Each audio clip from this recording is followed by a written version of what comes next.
nandito po tayo ngayon sa Tanawan at makikita natin kung ano po yung naapektuhan po noong December 13 dito po sa Tanawan, na ito po ay naapektuhan po tinatawag nating buhawi. Okay, so ito po siya. Ito yung mga kaibigan natin dito, mga nagtitinda rito. Ayan. Sir, kumusta naman? Anong balita kahapon nangyari dito? Wala kayo rito kahapon, no? Grabe ang nangyari, no? Talagang sira siya.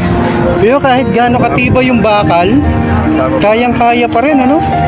Si Mrs. ang nandito kahapon. Ano siya? Aksidente? Inabot ng bakal? Ayero. Pero okay na po ngayon na ano na siya, na dinala sa ospital.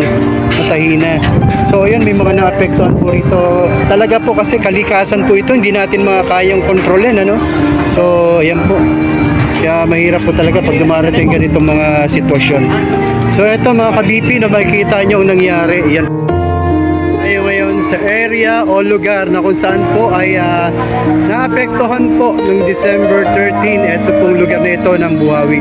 Sa tapat po ng Victory Mall, ito po yung may market na to. So ito po yung nangyari sa kanya. Ito kung laki po yung bakal niyan, no? Kung gaano katibay yan. Pero nadala pa rin po.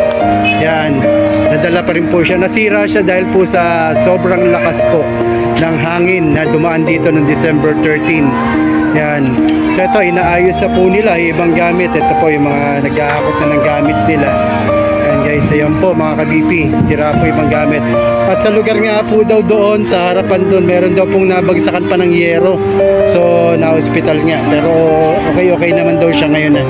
So marami daw pong naapektuhan din. So kaya mga ka-BP, yan po, nandito tayo ngayon sa lugar ng Tanawan City. Titingnan nyo po kung gaano kalaki po yung bakal na to. Yan po, sa braso ko yan, napakalaki po ng bakal. Matitibay po yan, pero kinaya pa rin po. Sinira pa rin po siya. Ganyan po ang banat po ng kalikasan. Yan. Ka-BP, yan po dito po dahil sa nangyari nga po dito sa Victory Mall sa Buhawi po. Nandito po yung ating mga makikisig na CSU na sila po nagbabantay ngayon po para sa seguridad po dito ng lugar. Kaya ating mga tropa nandito. Ayan. O sir, pakilala naman dyan. CSU. Ayan mga CSU. Ayan. God bless po. God bless.